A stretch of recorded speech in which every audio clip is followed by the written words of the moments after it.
No,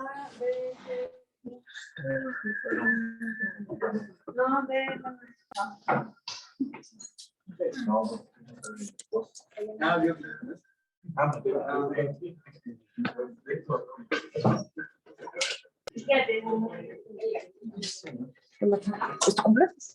Sí. No. ¡Feliz cumpleaños! Feliz cumpleaños a mi padre. ¡Feliz cumpleaños! De regalo vamos a resolver el COVID. El regalo va a ser la India.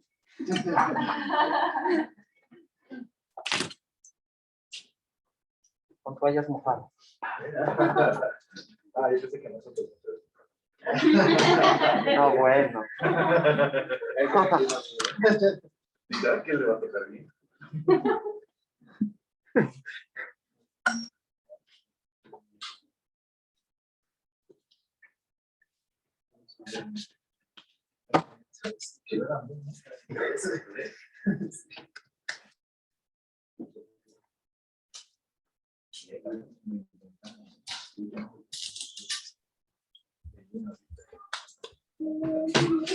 Arráncate, Juanchi. Nada más podría cerrar su micrófono. No. Gracias.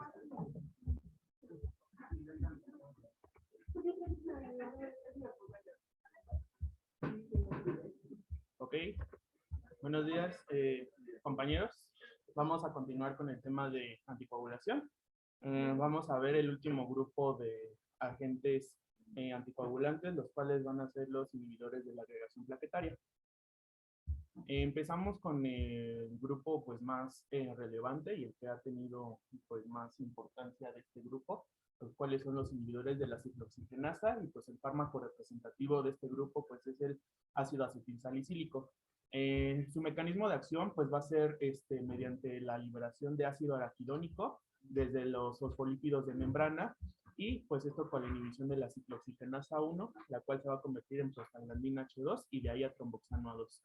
Y pues específicamente el ácido acetilsalicílico va a inhibir a la ciclooxigenasa 2, se va a generar menos tromboxano, más prostaglandina I2, y esto va a generar su efecto antiagregante, y esto pues como recordando de la clase de ayer, va a actuar cuando pues ya hay como tal una agregación, ¿vale? Va a actuar ya, por así decirlo, en el paso final de la cascada de la coagulación.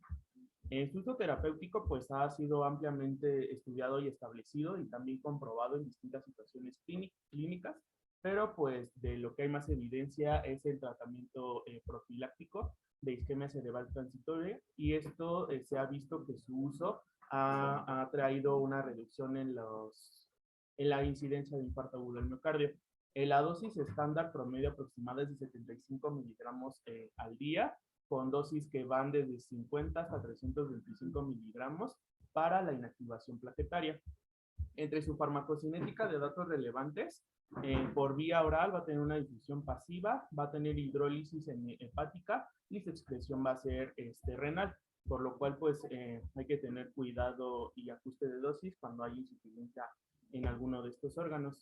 La semivida va a ser de entre 15 a 20 minutos del ácido acetilsalicílico, y del ácido salicílico se va a alargar hasta 3 a 12 horas. Entre sus efectos adversos, pues va a ser debido a, más que nada, cuando hay una toxicidad ingesta inadecuada, sobredosificación, más que nada por la inhibición importante que va a haber de la prostaglandina I2. Pues como igual que el resto de los anticoagulantes, su principal efecto adverso va a ser prolongación en los tiempos de sangrado. También puede predisponer en pacientes con factores de riesgo a la presentación de un evento vascular cerebral hemorrágico, y el principal sitio de afección de sangrado es el aparato gastrointestinal. También se han descrito otros efectos adversos que son menos comunes, pero pues importantes, como el angioedema, el broncoespasmo, el síndrome de Reye, esto principalmente en pacientes pediátricos, así como en algunos casos el síndrome de Stevens-Johnson. Es importante que al usar este medicamento nosotros tengamos cuidado con interacciones medicamentosas que pudiera haber en los pacientes, y de las que son más importantes o relevantes, por ejemplo, es el ketorolaco, ya que su uso va a provocar un mayor riesgo de sangrado a nivel gastrointestinal, El cidofovir se ha visto que si se utiliza sobre todo en pacientes que tienen una depresión de la tasa de filtración glomerular, puede haber nefrotoxicidad, y pues el probenecid va a tener efectos uricosúricos disminuidos, ¿vale? Entonces es importante tener cuidado con la interacción de estos medicamentos. Y pues como comentarios de relevancia respecto a este medicamento, es que es el único antiplaquetario que inhibe de manera irreversible. Va a tener un rápido efecto, por lo cual es uno de los medicamentos más efectivos, y al igual que otros anticoagulantes, va a durar su efecto con toda la semivida de la plaqueta, que es de 7 a 10 días.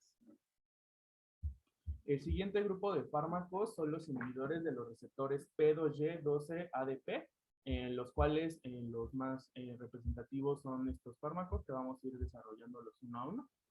Su mecanismo de acción va a ser por la inhibición de la adenosindifosfata mediante canales de calcio, y va a haber activación de los receptores de glucoproteínas 2B y 3A. Entonces, esto va a hacer una inhibición del adenosindifosfato a los receptores plaquetarios, y no va a haber la unión de las plaquetas con el fibrinógeno, esto logrando el efecto de la antiagregación plaquetaria. La inhibición máxima pues va a depender de cada uno de estos fármacos. El más tardado, por así decirlo, va a ser la ciclopidina con 3 a 4 días, y el más rápido va a ser el ticagrelor, que es de los fármacos de nueva generación de este grupo, que va a ser incluso en 1 a 3 horas el efecto que va a tener. Entonces vamos a ir desarrollando puntos clave de cada uno de los fármacos de este grupo. El primero es la ciclopidina, la cual pues va a tener una unión irreversible con las plaquetas. Se ha visto que va a tener beneficios en la prevención de accidentes isquémicos transitorios, eventos vasculares cerebrales, sobre todo con uso previo en pacientes que ya tuvieron un evento trombótico previo. Y pues de los efectos adversos, o por lo cual muchas veces no se prefiere, es que en algunos casos se ha visto reacciones hematofílicas adversas, como por ejemplo agranulocitosis, púrpura trombocitopénica trombótica, o incluso anemia plástica, por lo cual se menciona en la literatura que se debe usar con precaución este medicamento. Pues también, igual como otros anticoagulantes, no tiene como tal un antídoto en caso de sobredosificación y que se tenga un sangrado importante. Y bueno, eso es lo más importante de este fármaco. Respecto al clopidogrel, igual presenta una unión irreversible plaquetaria. Se ha visto su beneficio o mayor uso clínico en prevención de fenómenos ateroscleróticos en pacientes con infarto agudo al miocardio, evento vascular cerebral, el cual fue resistente a otro tipo de tratamientos anticoagulantes, o que ya tengan arteriopatía periférica establecida. También se ha visto para la profilaxis de eventos futuros de síndromes isquémicos coronarios agudos, principalmente angina inestable o infarto agudo del miocardio sin elevación del segmento ST. También se ha visto en la prevención de tromos posterior a una intervención coronaria percutánea.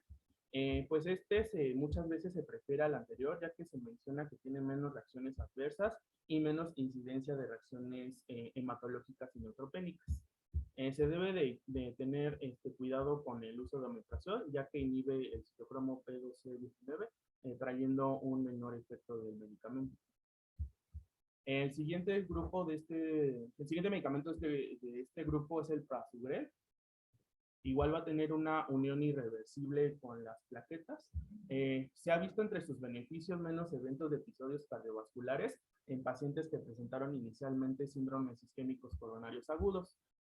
Aquí entre sus contraindicaciones va a estar cuando el paciente presente antecedentes de accidentes isquémicos transitorios o eventos vasculares cerebrales. También cuando pues, ya haya tenido reacciones adversas, que ya está teniendo un episodio de sangrado, principalmente. Y pues sus interacciones medicamentosas pues no se debe de combinar con otros anticoagulantes o antiplaquetarios. De preferencia se debe de dar como monoterapia este medicamento. Ticagrelor, igual a diferencia de los otros, va a tener una unión reversible a las plaquetas, por lo cual pues se mencionaba que en caso de solidificación va a ser más fácil que se revierta el efecto de sangrado del medicamento. Se ha visto también para la prevención de tromboembolia arterial en pacientes que presentan angina inestable e infarto agudo del miocardio.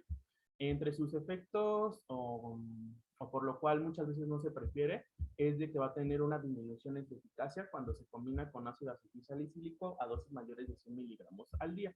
Igual pues va a tener distintos efectos adversos, como todos los anteriores, sangrado y se menciona aumento en la creatinina sérica, por lo cual es importante tener cuidado en pacientes nefrópatas. Entre sus interacciones medicamentosas, de igual forma está el ketoconazol para la inhibición de este citocromo y la rifampicina. Y pues sus comentarios en general de este grupo de fármacos antiplaquetarios es de que van a requerir una dosis de carga importante para ejercer un efecto antiplaquetario más rápido, por lo cual pues en muchas situaciones si no está contraindicado y también por la mayor disponibilidad se prefiere el ácido acetilsalicílico. Y pues cuando el tratamiento se suspende, el sistema plaquetario necesita tiempo para recuperarse. Entonces es un comentario de tener en importancia. En general, pues con estos medicamentos no se suele hacer control rutinario laboratorial.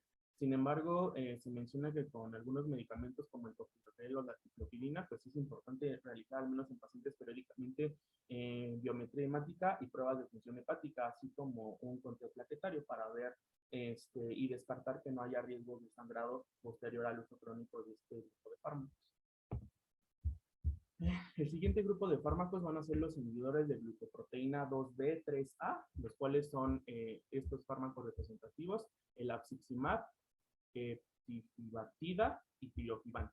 En su mecanismo de acción, el abciximab es un anticuerpo monoclonal quimérico, la cual va a evitar la agregación plaquetaria. La tifibatida va a ser un péptido cíclico que va a tener una unión reversible a la glucoproteína 2B3A, y el tirofiban va a ser con un efecto similar al anterior, pero no es un péptido, a diferencia de la El uso terapéutico pues se ha visto principalmente con el conjunto de otros antiplaquetarios, principalmente el ácido acetilsalicílico y anticoagulantes como la heparina. Esto para la prevención de complicaciones isquémicas posteriores a eventos de intervencionismo coronario.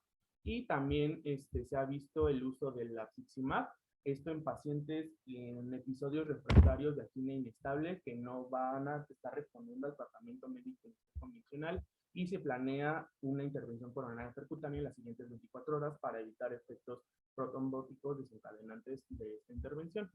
En su farmacocinética, pues recordar que estos fármacos se van a administrar vía IV. El abciximab pues se va a dar un bolo inicial siempre, de preferencia en forma de infusión, y va a alcanzar la inhibición plaquetaria de forma muy rápida, a los 30 minutos. En general se menciona que va a tener un metabolismo desconocido, por lo cual también pues se va a preferir cuando no haya otra opción en los pacientes, ¿vale?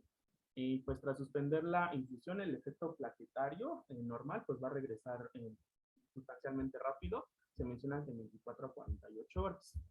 Entre sus efectos adversos, de igual forma, el principal va a ser el sangrado.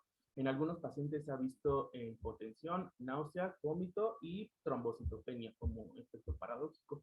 Las interacciones medicamentosas es importante porque sí tiene fármacos reconocidos que su uso conjunto van a aumentar el riesgo de sangrado, como el ginkgo biloba, salicilatos o incluso inhibidores selectivos de la recaptura de serotonina y noradrenalina. Entonces, es importante vigilar a los pacientes cuando es necesario instaurar este tipo de fármacos.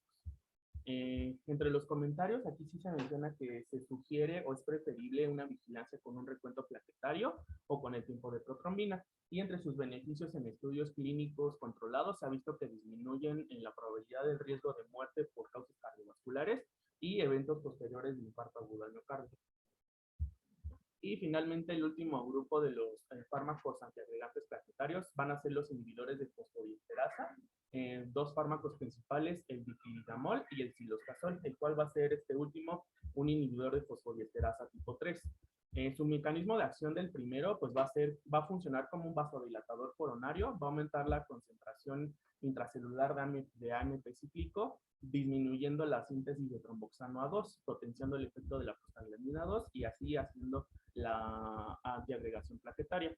Y el cilostazol igual va a ser un antiplaquetario, también va a tener un efecto vasodilatador, el cual pues es característico de este grupo de fármacos a diferencia de los otros. Va a inhibir a la fosfodiesterasa tipo 2 y pues también va a generar la antiagregación plaquetaria. Aquí es importante y se ha visto un beneficio en pacientes con hipertrigliceridemia, ya que va a tener un efecto de disminución de las concentraciones plasmáticas de esta molécula y aumento en las concentraciones de colesterol HDL. Entonces, pues, podría ser un doble beneficio en este caso. El uso terapéutico del primero se ha visto principalmente en la prevención de evento vascular cerebral, pero siempre junto con una terapia conjunta con el ácido acetilsalicílico. Y el cilostazol se ha visto su beneficio en uso de claudicación intermitente. En su farmacocinética, pues va a tener ambos va a tener un metabolismo hepático, el dipidamol va a tener una excreción en heces y el cilostazol una eliminación renal. Entre sus efectos adversos, el primero va a ser frecuentes episodios de cefalea, la presencia de hipotensión ortostática, sobre todo cuando se administra de forma intravenosa, así como interacciones medicamentosas, principalmente con salicilatos y trombolíticos. Y pues el cilostazol, pues se han mencionado también algunas reacciones adversas como edema periférico y sobre todo molestias gastrointestinales, pero en general pues son fármacos que son la mayoría de las veces bien tolerados.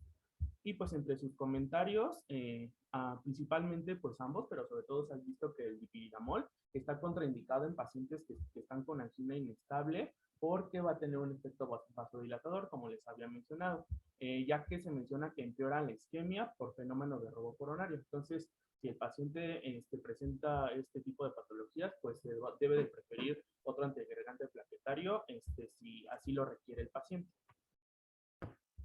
Y pues aquí es una pequeña tablita en general de los usos clínicos que van a tener estos agentes antiagregantes plaquetarios. El principal y de lo que se ha visto mayor beneficio va a ser para cardiopatía isquémica. El ácido acetilsalicílico se ha visto como buen uso en la prevención primaria y secundaria de los síndromes isquémicos coronarios agudos, trombólisis, intervención coronaria percutánea o incluso bypass coronario. Los derivados de tienopiridina, igual en angina inestable y la prevención de la posterior a la colocación de endoprótesis coronarias.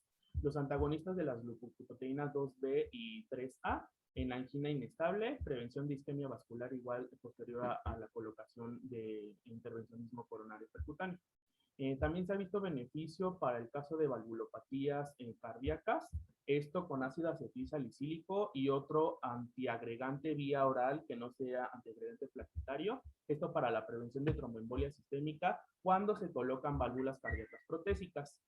También se ha visto para la prevención del evento vascular cerebral cuando ya se tuvo un evento inicial previo o se tiene antecedentes de enfermedad cardíaca en el paciente. Y pues aquí el ideal o el que se ha visto mayor beneficio de uso, de igual forma es el ácido acetilsalicílico, dosis de entre 80 a 300 miligramos. Y pues se menciona incluso que las dosis bajas son efectivas como las altas y sin el riesgo de sangrado, por lo cual no es importante no irnos de lleno luego con dosis elevadas en los pacientes, porque pues el beneficio es el mismo y el riesgo de sangrado es menos. Y finalmente también se ha visto beneficio en la enfermedad vascular periférica, también del ácido acetilsalicílico para prevenir la claudicación intermitente y otras complicaciones trombóticas. ¿Alguna duda de los antiplaquetarios? Y finalmente, lo incluí como un extra, alguna de la principal evidencia que se ha visto en la tromboprofilaxis en pacientes que están con neumopatía moderada a grave por COVID-19. Incluidos fuentes bibliográficas, unas son las guías de lineamiento de la Organización Mundial de la Salud.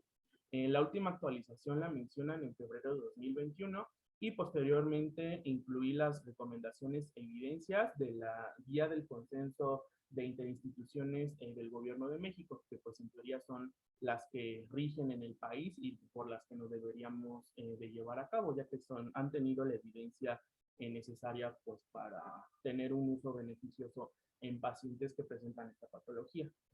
Pues primero es importante mencionar que en general por el estado protrombótico y séptico que presentan los pacientes con COVID-19 van a tener un mayor riesgo de presentar eventos tromboembólicos venosos, sobre todo aquellos pacientes que están con una enfermedad moderada o severa o que tienen criterios de ingreso a unidades de cuidados intensivos, por lo cual es importante desde un inicio que nosotros identificamos que el paciente esté evolucionando hacia una presentación moderada grave de la enfermedad, se inicie profilaxis antitrombótica. En general, todavía en la página de la Comisión Mundial de la Salud que consulté, pues mencionan que no hay un consenso o un esquema como tal establecido de los cuales como si fuera una receta de cocina, pues eso prácticamente no es adecuado, sino menciona que se debe de adecuar y personalizar a las necesidades y requerimientos de cada paciente y cuál va a ser el antitrombótico con mayor beneficio dependiendo de su caso. Se menciona que se debe de iniciar la dosis antitrombótica en los siguientes casos, es decir, cuando el COVID-19 está presentando presentaciones graves y se menciona con estos datos de laboratorio. Con una proteína C reactiva mayor a 150 miligramos por litro, dímero D mayor a 1500 y cuando se menciona que cuando es mayor a 3000 ya se cataloga como una enfermedad grave. En ferritina mayor a 1000 nanogramos por mililitro, la presencia de linfocitopenia menor a 800 por 10 a la 6 sobre litro, y en algunos centros hospitalarios, como en este que se estaba midiendo en cierto tiempo de la pandemia el año pasado, interleucina 6 mayor a 40 picogramos por mililitro.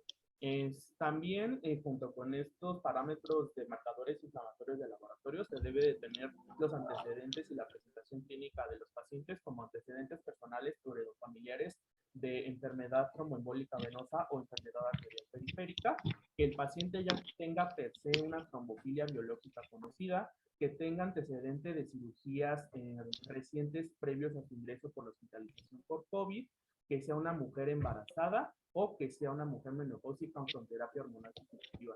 Entonces, si el paciente cuenta con estos criterios, sí está más que indicado y comprobado que se debe iniciar tromboprofilaxis para evitar estos eventos trombóticos que van a estar en la mayoría de las veces presentes en este tipo de pacientes. Entonces, en la Organización Mundial de la Salud se cataloga en 4 principales grupos de pacientes dependiendo de sus características. El primero van a ser pacientes que no tienen factores de riesgo para trombosis, pero que están hospitalizados porque así fue necesario, como por ejemplo desafecciones, alteraciones electrolíticas, metabólicas, etc. Entonces aquí se menciona que tanto en este como en los casos más graves se debe de iniciar de forma precoz la tromboprofilaxis y el anticoagulante que mencionan que se debe utilizar de preferencia, de hecho, en todos los casos, en el caso en la bibliografía de la Organización Mundial de la Salud, son las heparinas de bajo peso molecular. Estas son las dosis y es importante que se deben de ajustar dependiendo de la tasa de filtración glomerular del paciente. Pues no sé si les pasa a ustedes, pero pues personalmente pues muchas veces o sea, nada más te aprendía las dosis y pues no checabas la tasa de filtración glomerular. Aunque el paciente no sea nefrópata, menciona la bibliografía que siempre se debe de calcular esta tasa de filtración glomerular y así hacer los ajustes adecuados para que no traiga una repercusión a nivel nefrológico. ¿Vale? Entonces estas son las heparinas de bajo peso molecular. En primer lugar, en todos los casos se va a preferir la enoxaparina por su fácil disponibilidad y su coste relativamente bajo. ¿Vale? Estas son las dosis dependiendo de la tasa de filtración glomerular y el peso. De hecho, las dosis son muy similares tanto en las guías de la Organización Mundial de la Salud como las que apenas se publicaron en las guías del gobierno de México. La siguiente grupo de pacientes van a ser la... El siguiente grupo de pacientes van a ser los que tienen factores de riesgo mayores para generar trombosis, es decir, que cumplen con las características mencionadas en la diapositiva previa. Entonces se menciona que cuando tengan un factor de riesgo mayor, se debe de indicar esta dosis más precoz. Igual, la primera opción van a ser las heparinas de bajo peso molecular y también se deben de a diferencia de dosis estándar, aquí de preferencia se deben de instalar por Buen día.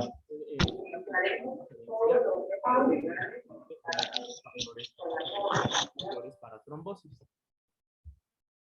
Y finalmente, el tercer grupo de pacientes son los pacientes que como tal ya no tienen un riesgo mayor, que ya están presentando una enfermedad tromboembólica establecida, es decir, que son pacientes que son los más graves, van a tener un pronóstico muchas veces desfavorable si no se instala un tratamiento trombótico.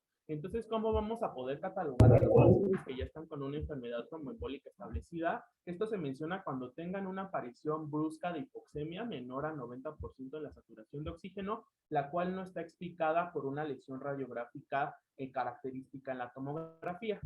Sobre todo cuando se menciona que se están presentando patrones inespecíficos o inusuales de la infección de neumopatía por COVID-19.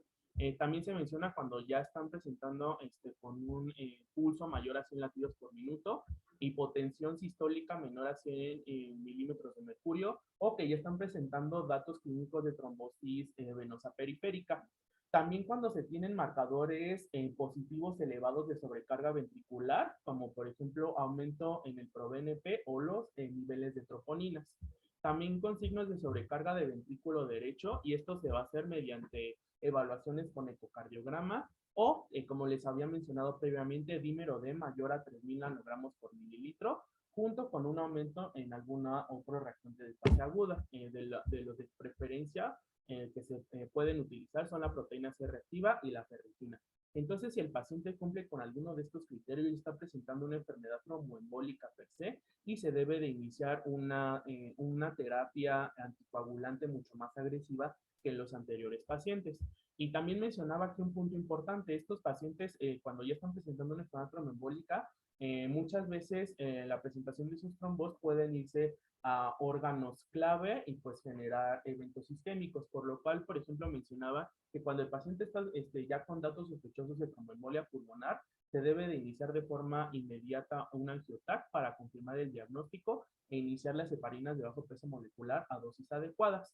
De igual forma, como en los otros dos grupos, se deben de iniciar a dosis ajustadas a función renal, dependiendo si es mayor a 30 o menor a 30 mililitros por minuto.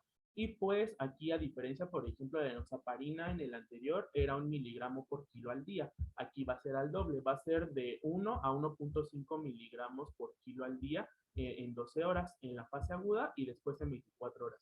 Entonces es una evaluación constante, como pues lo hacemos prácticamente diario con los pacientes COVID, y pues en el momento en el que se vayan disminuyendo estos parámetros de enfermedad tromboembólica, también se deben ir ajustando estas dosis de anticoagulación. No se deben de dejar estáticas estas dosis. El último grupo como tal mencionaba que son pacientes que están presentando la enfermedad, la neumopatía por COVID, pero que no tienen criterios de hospitalización.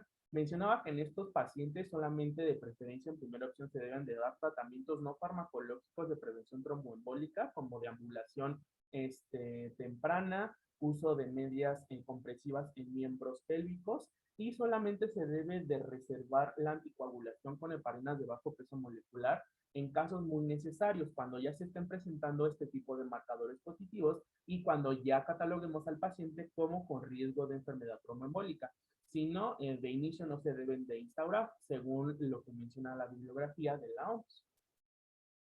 Vale, entonces eso fue los datos que menciona la Organización Mundial de la Salud, y esto es de la Guía Clínica para el Tratamiento de la COVID-19, es el consenso interinstitucional con la última actualización del día 2 de agosto del 2021. Aquí mencionan dos fármacos igual que tienen evidencia clínica y los cuales son seguros para la tromboprofilaxis en pacientes con enfermedad por COVID-19, los cuales son las heparinas no fraccionadas y la enoxaparina, es decir, las heparinas de bajo peso molecular.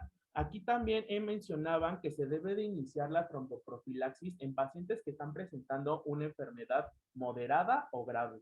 De preferencia no se debe de iniciar en pacientes que no tengan enfermedad grave o que no tengan criterios de hospitalización, ya que muchas veces, se ha visto que pues el uso de la anticoagulación tuvo un efecto repercusorio en vez de beneficioso en pacientes que no tienen una enfermedad grave, que está leve.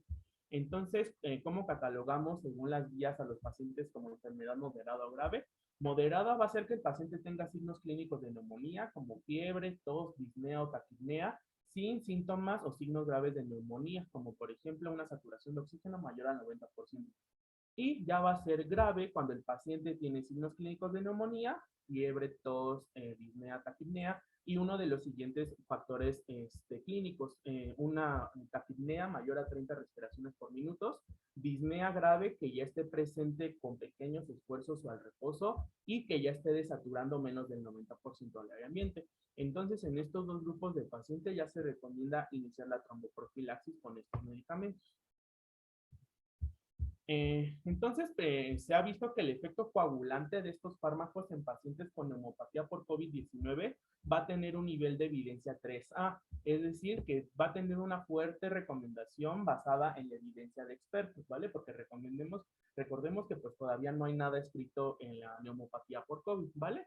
Entonces, los pacientes que van a ser candidatos, según las guías mexicanas, a la instauración de tratamiento tromboprofiláctico, van a ser pacientes hospitalizados o también en estos casos ambulatorios que presentan un riesgo moderado o grave de tromboembolismo según escalas de valoración para este fin. Las que mencionan que se pueden utilizar y que son válidas para estos pacientes es Caprini y el riesgo de sangrado IMPROVE. Entonces, al medir en estas dos escalas, si el paciente tiene un riesgo moderado, ya está indicado iniciar tromboembolismo, terapia antitrombótica, perdón.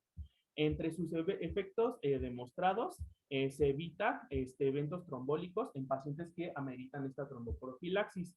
Y, sin embargo, no se ha visto evidencia de uso a dosis intermedias o terapéuticas, por lo cual siempre se debe de iniciar por las dosis indicadas por el paciente, dependiendo su peso y su tasa de filtración glomerular.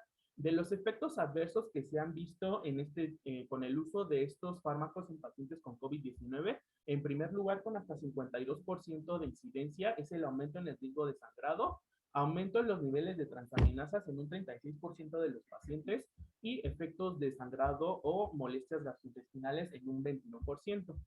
Las comorbilidades de importancia, como les había mencionado, es importante que si el paciente presenta una tasa de filtración glomerular menor a 30 mililitros por minuto, se deben de ajustar estas dosis para evitar daño renal. Y en caso de que el paciente sea obeso, se deben de duplicar o ajustar las dosis para que tenga un efecto, ya que si se dan las dosis estándar en pacientes que no son, en pacientes que son obesos a uno que no es obeso, pues no va a tener un efecto beneficioso que se está buscando. Y en caso mencionaba de que que no esté adecuado, que el paciente no sea candidato a la tromboprofilaxis con estos fármacos, se deben utilizar dispositivos de compresión mecánica neumática intermitente para favorecer este retorno y flujo sanguíneo principalmente a nivel venoso o con el uso de medias de compresión. Pero de primera instancia, si se pueden utilizar y si no hay contraindicación para estos fármacos, se deben utilizar. Se ha visto su uso beneficioso en estos pacientes. Las dosis aquí mencionadas, pues son prácticamente son las mismas a las que se utilizan en este hospital, es de lo que estuve checando. La enoxaparina, cuando se tiene menos de 80 kilogramos de peso, se deben de utilizar 40 miligramos al día. De 80 a 100 kilogramos, se deben de usar 60 miligramos al día. Y cuando el paciente pesa más de 100 kilos, se deben de utilizar 40 miligramos cada 12 horas. Durante el tiempo en que el paciente está hospitalizado, se detectó que tiene riesgo de tromboembolismo y al menos 14 días posteriores al egreso. Se puede alargar el tiempo dependiendo de las necesidades y comorbilidades que esté presentando el paciente. En enfermedad renal crónica con tasa de filtración menor a 30, se deben de ajustar las dosis al 50%. Y se menciona que si el paciente ya tiene una tasa de filtración menor a 15 mililitros, en vez de utilizar las heparinas de bajo peso molecular, se debe de optar por las heparinas no fraccionadas, ya que se ha visto que tienen una menor repercusión en las tasas de filtración glomerular. En caso de que el paciente ya está presentando una coagulopatía secundaria, un proceso de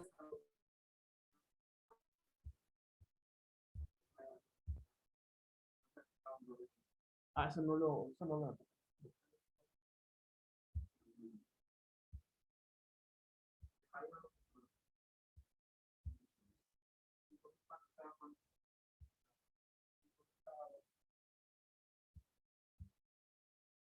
Aquí mencionaba también cada 8. Bueno, eso es el entonces normal cada 8 y alterada cada 2. Ok, perfecto. Y el Fondaparinux como una opción en pacientes que no son candidatos a las heparinas de bajo, al resto de las heparinas de bajo peso molecular, se puede utilizar con dosis de 2.5 miligramos al día. Y pues las evidencias que menciona esta guía respecto a esta terapia anticoagulante, menciona que no hay diferencias en la mortalidad ni la presentación posteriores de eventos tromboembólicos venosos con dosis intermedias. Se ha visto que hay una disminución de hasta 42% de eventos trombólicos con dosis completas. Sin embargo, el efecto o el riesgo es de que hay un aumento del 43% de riesgo de sangrado. Por lo cual siempre se deben de iniciar con dosis mínimas que sean terapéuticas en el paciente y no irnos por dosis intermedias o mayores, porque aumenta sustancialmente el riesgo de sangrado. También mencionaba que no se recomienda la anticoagulación terapéutica, ya que se presentó un 8% de sangrado versus la anticoagulación profiláctica, además de que no hubo diferencias en el tiempo de muerte, el tiempo de hospitalización o un menor tiempo en el uso de oxígeno suplementario, ¿vale? Entonces siempre se debe utilizar la anticoagulación profiláctica, es decir, con las dosis mínimas necesarias. Y en esta guía menciona que aún no hay suficientes estudios que demuestren efectividad de anticoagulantes orales de nueva generación versus las heparinas de bajo peso molecular en pacientes con hemopatía por COVID-19. Entonces, pues concuerdan tanto las guías de la Organización Mundial de la Salud como la mexicana, que las heparinas de bajo peso molecular van a ser la primera opción y secundariamente en las heparinas no fraccionadas. ¿Alguna duda?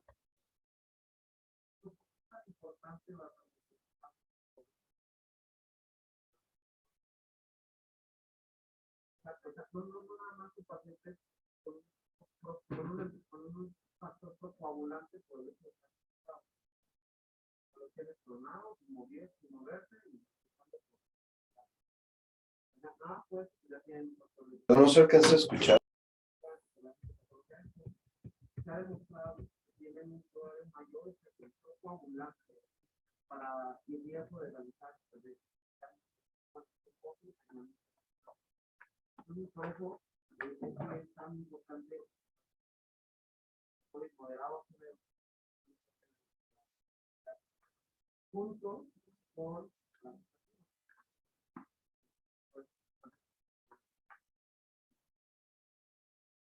y pues por mi parte sería todo. Gracias por su tiempo.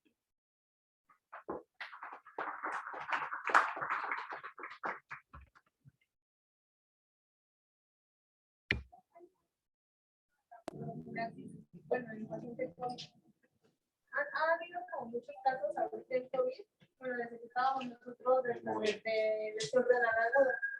Igual creemos que es por la trombosis que genera, pero entonces en ese caso estamos viendo que no se está generando una respuesta adecuada con esa dosis profiláctica que estamos dando de nuestra heparina. O sea, ¿qué sugiere que podamos hacer para evitar esa lesión? Por la enoxaparina.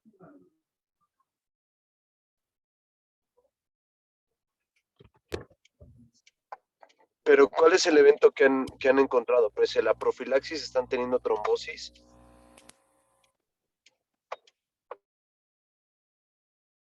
Terapéutica en pacientes con COVID grave. Bueno, allá hay varias publicaciones que reportan que el uso de dosis terapéutica en pacientes con COVID moderado o grave, sin documentarse trombosis, incrementa la mortalidad. Entonces, en realidad, no está, como dice Juan Pablo, en unas guías, aunque sí hay varios consensos, ¿no? La Sociedad Americana de Hematología, la Sociedad Internacional, ya tienen algunos guías de anticoagulación en COVID. Y no se ha plasmado en una guía como tal, esto que estoy comentando, pero sí hay muchos reportes que en pacientes con COVID moderado a severo, anticoagulación plena, sin evento documentado de trombosis, incrementa la mortalidad. Habrá que esperar para que puedan aterrizarse a las guías. Ahora, pues difícilmente va a haber como, insisto, no podemos perder de vista que a final de cuentas estamos ante una enfermedad que tiene año y medio que existe. Entonces, por mucho que haya mucha gente que sepa sobre COVID, nadie puede ser un experto en COVID, en una enfermedad que tiene año y medio de existir. hay muchas cosas que no hemos visto todavía y que todavía estamos por ver y que nos van a sorprender. Pues no sabemos todavía a ciencia cierta. Lo que hay ahorita es que en los pacientes con moderados, severos, hospitalizados, tromboprofilaxis sí o sí, y en cualquiera que tenga documentado evento de trombosis es terapéutico. Cuando estábamos con el doctor Ronald, digo, no sé, a lo mejor podría ser como de investigación.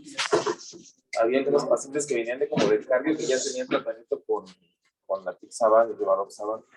Increíblemente no tenían, estábamos teorizando, no tenían altos requerimientos, tampoco me llegaron a la lesión renal. Entonces, no sé si hay alguna investigación acerca de esa parte. De los nuevos Pero que ya anticoagulantes. estaban, o sea, patología de base PA, lo que sea, u otras cosas, ya tenían ya estaban con Riva o aplicaban. Y aquí llegaban, bueno, cuando estaban los otros sectores, llegaban y cuando muchos usaban 5 litros por minuto y no hacían lesión renal tampoco. Entonces, no sé si O sea, como que el anticoagulante los prevenga.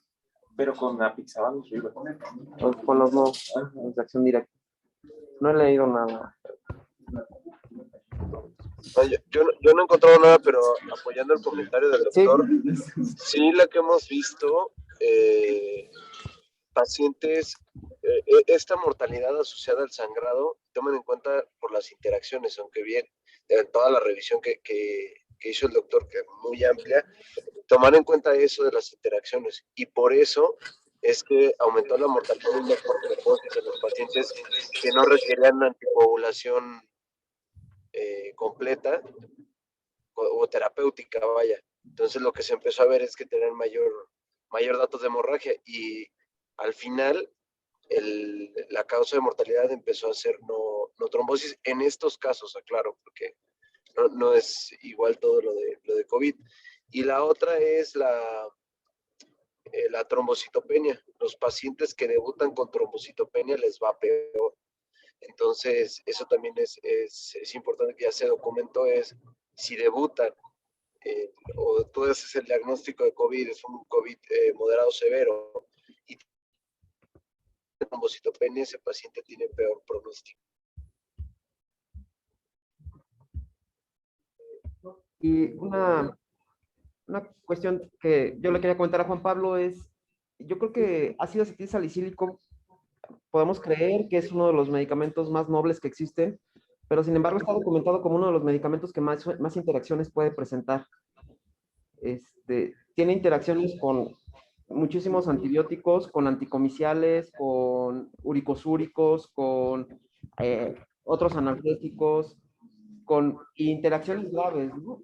Entonces no es tan inocuo el acetil salicílico, aunque sí, efectivamente, pues es un medicamento muy accesible y muy fácil de conseguir y de prescribir, pero no forzosamente eso lo hace, que lo usemos de manera tan generalizada no quiere decir que sea un medicamento que es totalmente inocuo, ¿no?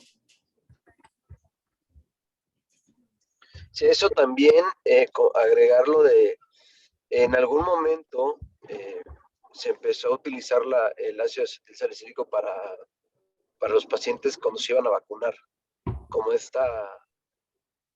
pues no sé, como pensando en una profilaxis en la trombocitopenia asociada por la vacuna, que realmente lo que se empezó a comentar era, bueno, la creencia general decían que era que hacían trombosis, y lo que hacen es una púrpura inducida por anticuerpos parecido al HIT, a la trombocitopenia inducida por heparina. Entonces, sí hubo el año pasado en ASH, en la Sociedad Americana, en alguna de las sesiones extraordinarias, se habló precisamente del uso de ácido acetil salicílico como profilaxis en pacientes con vacunación, y no hay indicación. Realmente aumentaban la probabilidad de hemorragia en aquellos pacientes que llegaron a tener trombocitopenia, aumentaba la hemorragia evidentemente por la inhibición, pero no hay indicación, ni anticoagulante, profilaxis, en dosis de profiláctica cuando se van a vacunar. Y esto lo comento porque es muy frecuente que nos pregunten, ¿no? Me van a poner tal vacuna, me tomo algo, y mucha gente cayó en o tómate aspirina, o tómate, bueno, ácido acetil salicílico, o tómate una dosis de anticoagulante oral para profilaxis. No hay indicación. El paciente que tiene una trombofilia y que está bajo tratamiento debe continuar su tratamiento. Se debes de ajustar en base pero al final es una inyección, entonces si el INR lo tienes arriba de 3, pues vas a tener evento adverso más por el daño que por la misma vacuna. Yo creo que vale la pena también aclarar esto de que se cayó mucho en eso, ¿no? En utilizar ácido acetilsalicílico previo a la vacuna o posterior a la vacuna un par de días. En la actualidad no hay una indicación, a menos que tengas una trombofilia. Reportados asociados a la vacuna, se concluyó que fueron más debidos al azar que realmente una relación causa-efecto o asociación. Sí, exacto. Incluso nada más en el caso de los casos estos de trombocitopenia que eran inducidos por heparina, porque ya también hablaban de hasta recomendación de la inmunoglobulina y todo, pero en estos casos estamos hablando de ya casos severos y casos donde documentas los anticuerpos. Y la verdad es que se han visto muy pocos casos asociados a. Entonces, o sea, si ya tiene trombopenia y ya no le damos la dosis profiláctica de heparina, trombopenia en COVID, porque es que le hicieron peor.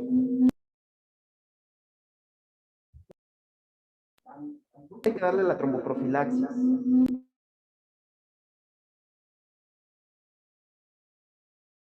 No es lo mismo que tengas 130,000 a que tengas 40,000 plaquetas. Por debajo de 100,000 se incrementa el riesgo de sangrado, ¿no? Sí, abajo de 100,000 incrementos el riesgo de sangrado, aunque, o sea, debe de dar dosis de profilaxis. No alcancé a escuchar muy bien la pregunta, pero también esa es otra parte que es importante. En todos los pacientes, independiente de COVID o no, antes se creía que si tenían 30,000 plaquetas no iban a trombosar. Y por supuesto que te pueden trombosar. Entonces haces tu tabla, haces tu Caprini y valoras. Pero como tal, si tiene 30,000 plaquetas, no tiene una contraindicación para darle tromboprofilaxis. Aumentas el riesgo de sangrado, sí, pero para eso haces tus tablas, para eso haces tu comparación. Si tienes un riesgo alto, debes de dar profilaxis. Sí pueden hacer trombosis con 30,000. Claro que tienes que evaluar riesgos, beneficios.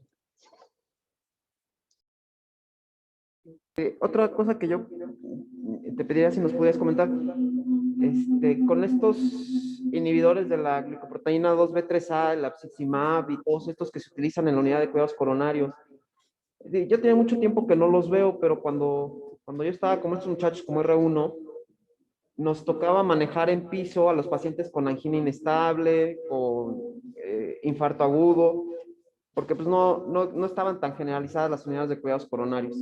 Entonces les poníamos su infusión de abciximab, y eran unos sangrados tremendos, estaban con hematurias y la verdad es que se ponían muy mal. Llegó un momento que realmente daba miedo ponerles estas infusiones. Y evidentemente solamente está indicado, como dice Juan Pablo bien, a los pacientes que van a ser sometidos a una angioplastia coronaria percutánea en las próximas 24 o 48 horas. Sin embargo, yo sí veía que incrementaba considerablemente el riesgo de sangrado. No sé tú qué nos puedas comentar.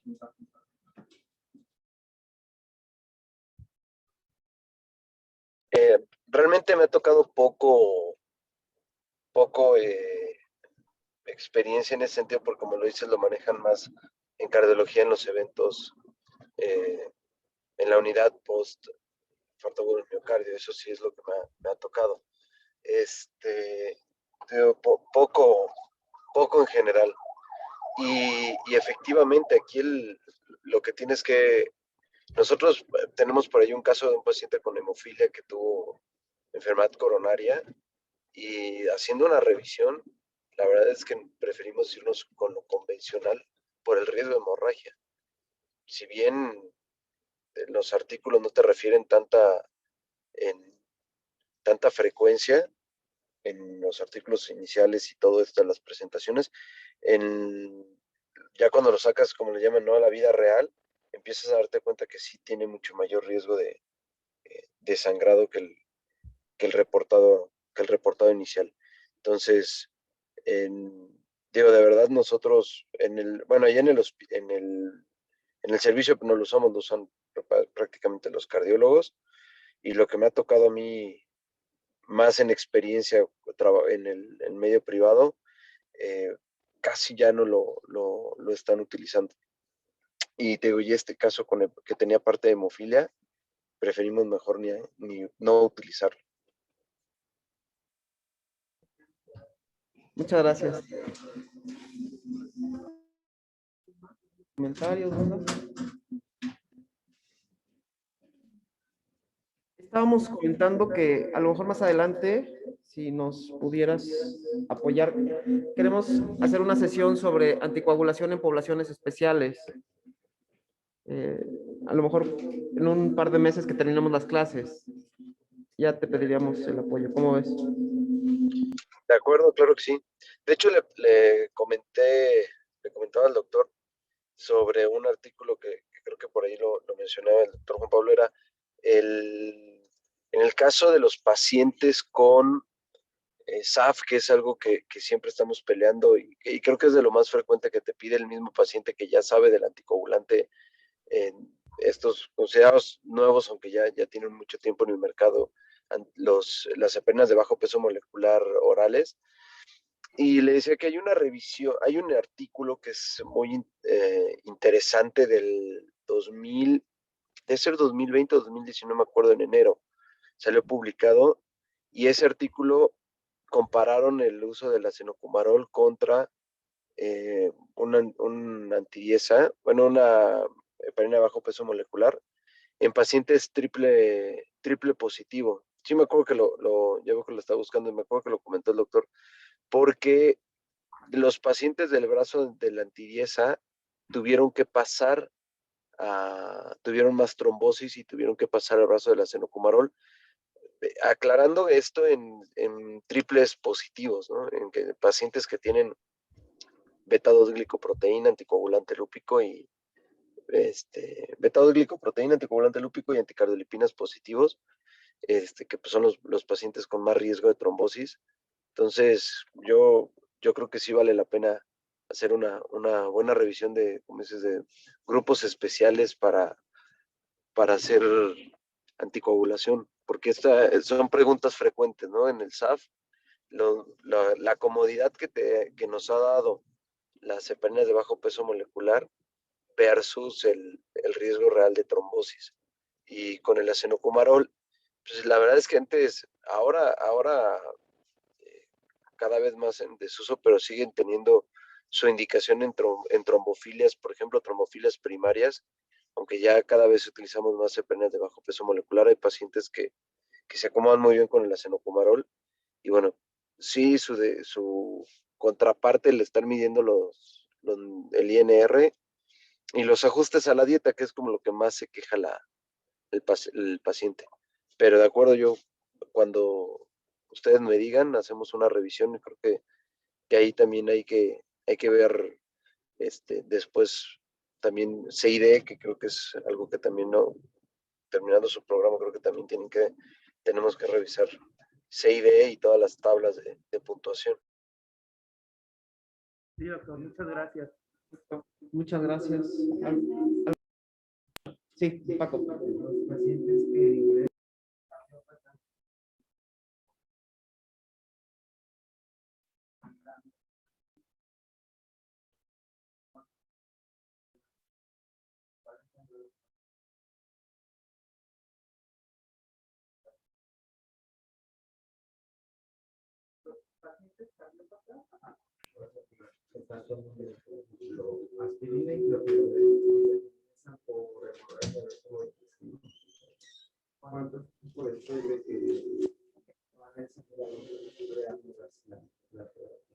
Preguntan aquí en el aula que pacientes que toman doble antiagregación, que están con doble antiagregación y presentan un evento de sangrado,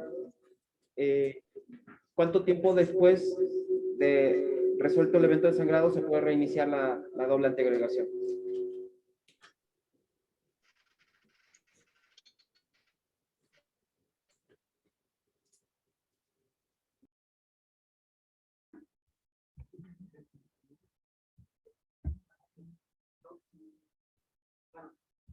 Depende más, sobre todo, la causa por la cual tengan la doble anticoagulación, la doble antiagregación.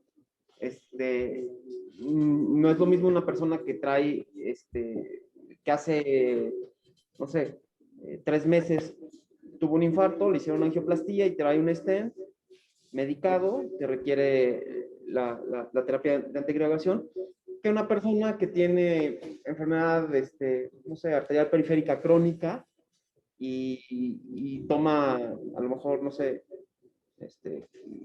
clopidograsa o no sé.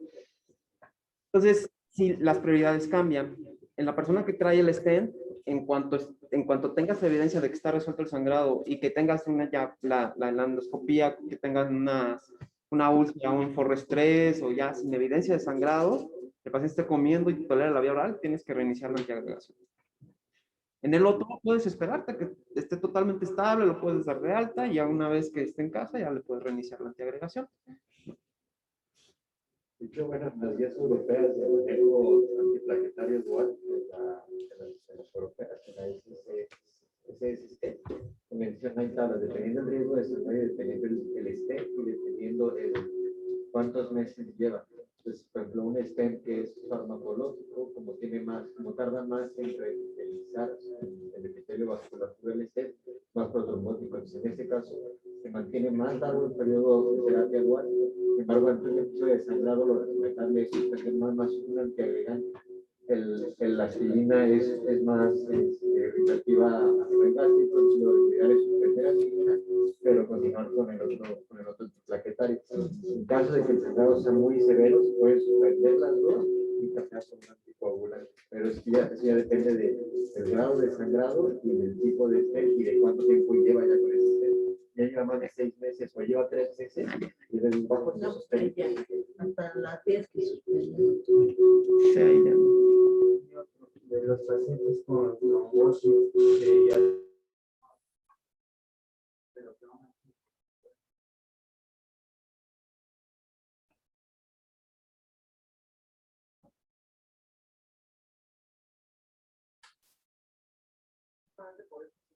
Tengamos la clase de anticoagulación. Depende de por qué está anticoagulado. Puede ser que te hace justamente lo que está comentando el doctor, puede ser que esté anticoagulado con un nuevo anticoagulante oral, pero lo que tiene es un SAP, o pacientes oncológicos que son estados procoagulantes y que lo estás anticoagulando con un NOAC, y a lo mejor lo que necesita, o lo más probable es lo que necesita es un antagonista de vitamina K, y mientras no lo cambies, te va a seguir haciendo eventos trombóticos, ¿no? Por ejemplo, un paciente que tiene una válvula protésica, que lo tienes con... Bueno, con Warfarin está bien, o Aceno está bien, pero lo tienes con Rivaroxaban, por ejemplo. Es mucho más probable que te haga un evento trombótico que si está con un antagonista de vitamina K, ¿no? Entonces, depende más bien el motivo por el cual está anticoagulado. Si el motivo por el cual está anticoagulado justifica el uso de un nuevo anticoagulante oral, pues habrá que ver dentro de los nuevos anticoagulantes cuál es el que tiene. Quizá haciendo un comparativo, Apixaban fuera el que fuera un poquito menos efectivo cuando lo comparas contra Rivaroxaban o contra Dabigatran. Pero si la indicación por la cual está anticoagulado está adecuadamente indicado un nuevo anticoagulante oral, pues entonces quiere decir que le des lo que le des, probablemente te vaya a seguir haciendo trombosis, ¿no? En el caso de los pacientes con, perdón, se me había cortado la señal. En el caso de los pacientes con trombosis asociada a neoplasia, les va, recuerden que no nada más es ese factor, es que luego nos quedamos con un solo factor, o el paciente que tiene SAF, y hay que tomar en cuenta si es obeso, no es obeso, tabaquismo, aunque no lo crean, tienen que tomar todos los factores que van sumando. Y dentro de todo eso, a veces hay pacientes que ni modo se tienen que ir con una heparina de bajo peso molecular subcutánea. Entonces, como dice el doctor, tienes que ver cuál es la indicación que tiene. Si a pesar de eso te está haciendo trombosis, nosotros ya hemos tenido pacientes con leucemia que antes de la leucemia tenían antecedente de algún trombo o algo, y resulta que tiene una trombofilia. Entonces pueden tener dos o tres enfermedades asociadas y no ser suficiente una anticoagulación profiláctica con algún medicamento, y hay que cambiar. Muchas gracias.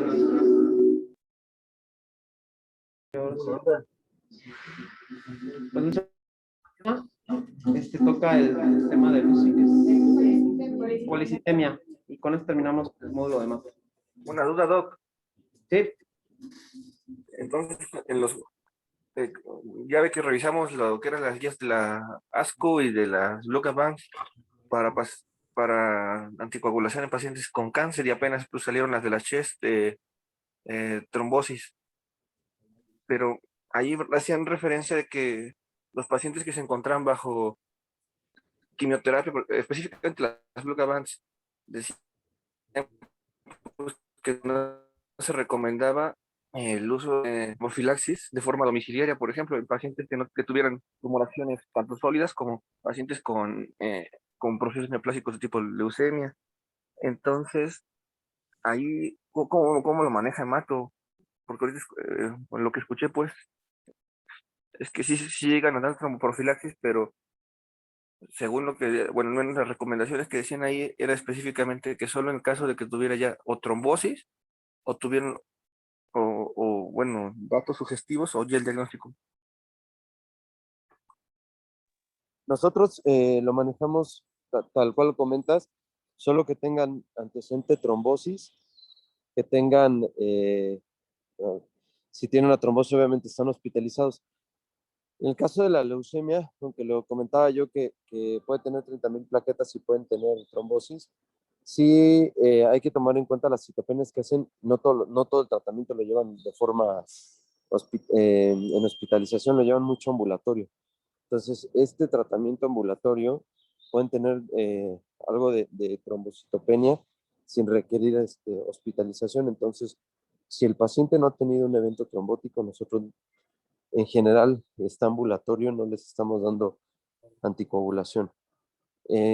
Si ya tuvo un evento trombótico, sí se anticoagulan, y depende, por ejemplo, en el caso de mieloma múltiple, que está asociado los MITs, los inmunomoduladores que se han asociado, ellos llevan tratamiento con ácido acetilsalicílico siempre que están tomando los IMIDs, y en algunos casos que documentamos alto riesgo o que ya tuvieron algún evento, están con estos anticoagulantes orales.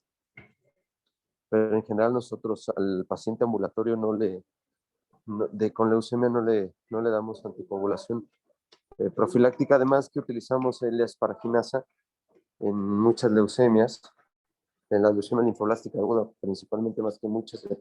En la LLA usamos L-asparaginasa, que puede dar hipofibrinogenemia. Entonces, no los aumentaremos el riesgo, sumado eso a trombocitopenia. Okay. ¿Y hay alguna escala, Doc, que ustedes utilicen aparte, diferente a Caprini, para evaluar el riesgo en los pacientes con enfermedades hemato-oncológicas? No, nada más somos Caprini. Ok, gracias, doctor.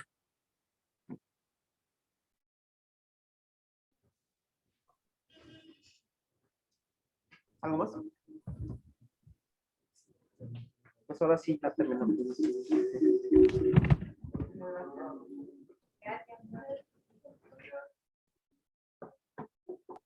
Gracias, nos vemos mañana.